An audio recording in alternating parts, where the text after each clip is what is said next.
Gospodin s vama. I s duhom tvojim. Čitanje Svetog Evanđelja po Mateju. Slava tebi, Gospodine. U ono vrijeme reče Isus svojim učenicima: Pogriješi li tvoj brat, idi i pokaraj ga nasamo. Ako te posluša, stekao si brata. Ne posluša li te, uzmi sa sobom još jednoga ili dvojicu, neka na iskazu dvojica ili trojice svjedoka počiva svaka tvrdnja. Ako ni njih ne posluša, reci crkvi. Ako pak ni crkve ne posluša, neka ti bude kao poganin i carinik.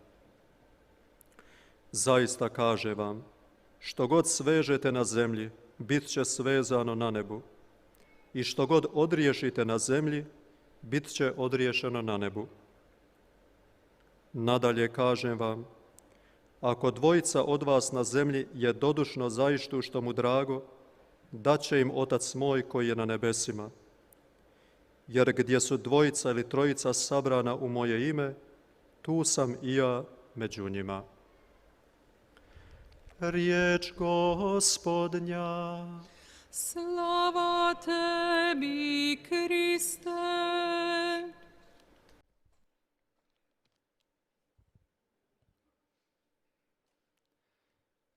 Braćo i sestre, 형제자매 여러분, današnje nam prvo čitanje i evanđelje govore o jednoj važnoj temi, 오늘 a to je bratska opomena. 우리가 들은 말씀은 매우 중요한 Ali prije nego što 주제입니다. započnemo razmišljati o 이것은 bratskoj 형제적인 opomeni, 경고입니다. jest opomeni koje je 하지만 upućena, 이러한 경고, 충고에 관해서 말씀드리기 전에 potrebno je naglasiti 먼저 즉 važnost 우리들의 이웃에게 충고를 하기 전에 가장 먼저 중요한 게 있습니다.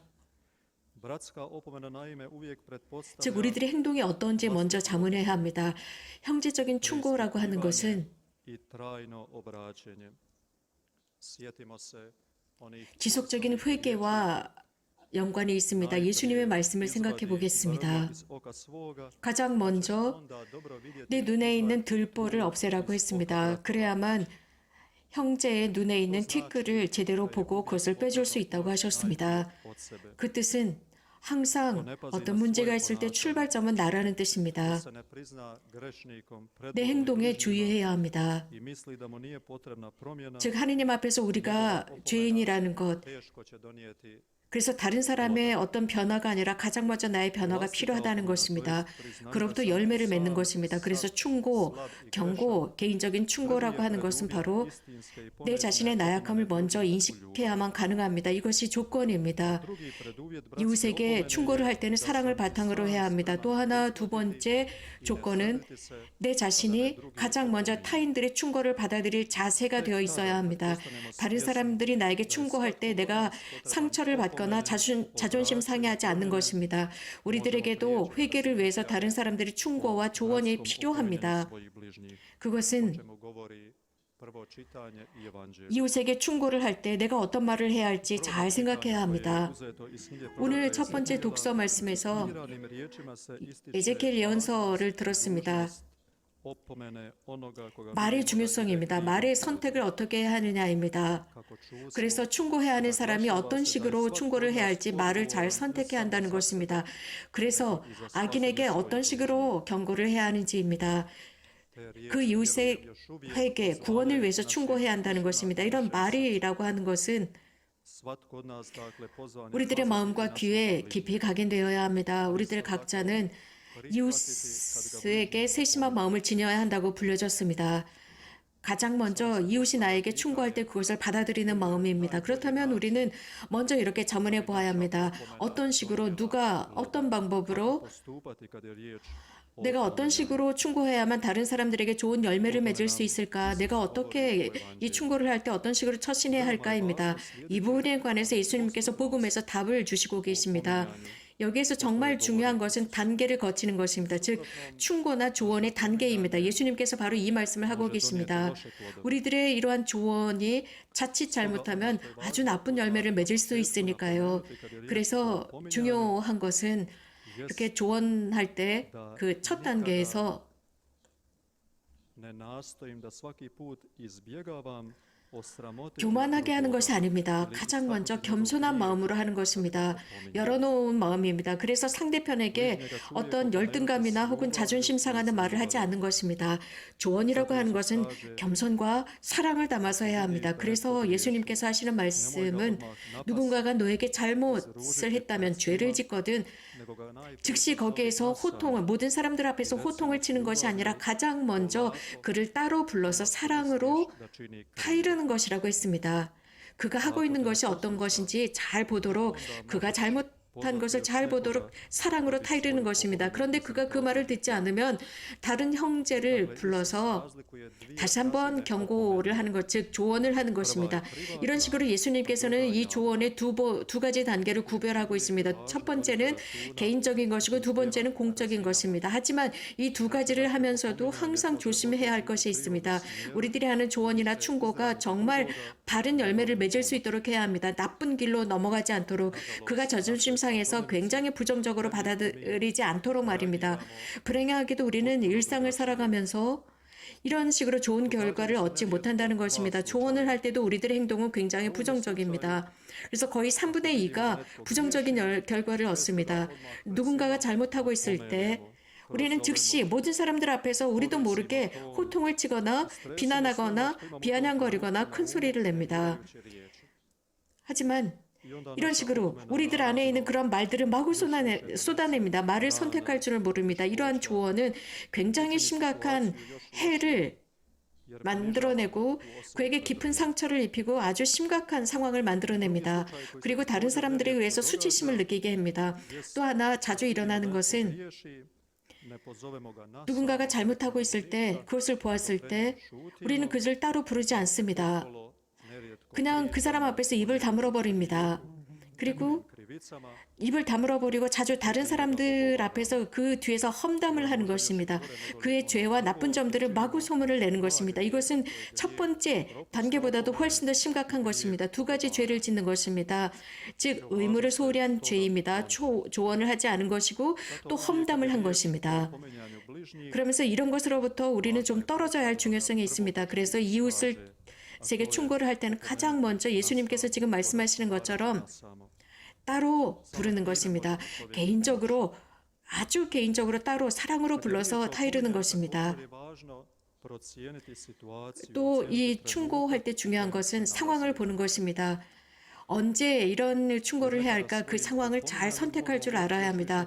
가끔씩 우리들이 아주 좋은 조언을 한다 할지라도 그런 상황이 나쁠 때는 이것이 아주 상황을 악화시킬 수 있습니다. 예를 들어서 가정 안에서 누군가에게 조언을 해야 합니다. 무엇인가 충고를 해야 하는데 그런 상황도 제대로 판단하지 못하고 함부로 이렇게 조언을 하게 됩니다. 그러면서 그 상황을 악화시키는 것이죠. 그래서 기회를 잘 보아야 합니다. 예를 들어서 누군가가 가정 안에서 기도를 하지 않거나 고해 성사를 받지 않거나 미사에 참여하지 않는다라는 상황이 발생했을 때 과연 그에게 어떤 식으로 조언을 할 것이냐, 어떤 태도와 어떤 목소리와 음성과 억양, 그리고 어떤 말씨를 쓰느냐가 중요합니다. 그리고 그 상황을 보아야 합니다.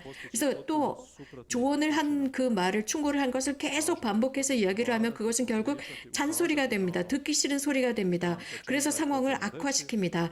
단지 좋은 말을 선택을 해서 표현들을 선택을 해서 그에게 사랑으로 충고를 합니다. 그리고 나머지는 하느님께서 하실 수 있도록 멈추는 것입니다. 이제 나머지는 하느님께서 하시는 것입니다. 당연히 그는 들었을 것입니다. 하지만 정말 중요한 것은 그의 영혼이 열려 있을 때 하느님께서는 그 안에서 기적을 행하십니다. 우리들의 삶 안에서도 마찬가지이고 이웃의 삶 안에서도 그렇습니다. 그래서 중요한 것은 우리들의 한계가 어디까지인지도 우리는 그것을 인정해야 합니다. 그래서 충고를 할 때 또 하나 중요한 것은 충고라고 하는 것은 말로만이 아닙니다. 우리들의 모든 행동과 우리들의 모범을 통해서 해주는 것입니다.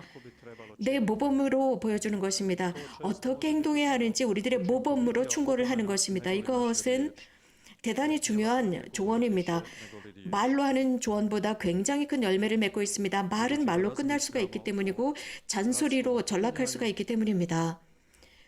우리가 형제적인 조언, 충고에 관해서 지금 언급을 하고 있는데 아시지 프란치스코 성인 저희 수도회를 창설한 사부 프란치스코께서는 몇몇 조언에 관해서 말씀을 하셨는데 28개의 조언을 하셨습니다.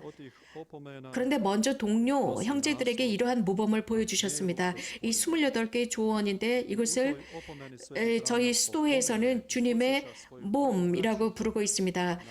아시시 프란치스코 성인께서는 그것을 직접 형제들에게 보여주면서 가장 중요한 것이 거룩한 성체 성사라고 했습니다. 또 주님께 감사하는 것입니다. 그분께서 현존하시는 성체 안에 현존하시는 것에 대한 감사. 바로 오늘 저녁 우리가 이 감사하기 위해서 미사에 참여했습니다. 또 하나 아시시 프란치스코 성인께서 이렇게 기록하고 계십니다. 자,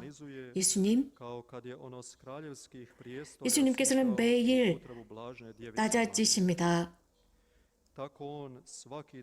복되신 동정 마리아를 통해서 잉태하시고 매일 우리들에게 오시는 그 예수님은 매일마다 낮아지시고 빵의 형태로 오심으로써 날마다 사제들의 손에 의해서 이 제대 위에 오십니다. 그래서 참 성체로서 우리들에게 드러나고 계십니다. 그러므로서 모든 사람들에게 드러나고 있습니다. 거룩한 아버지로서입니다.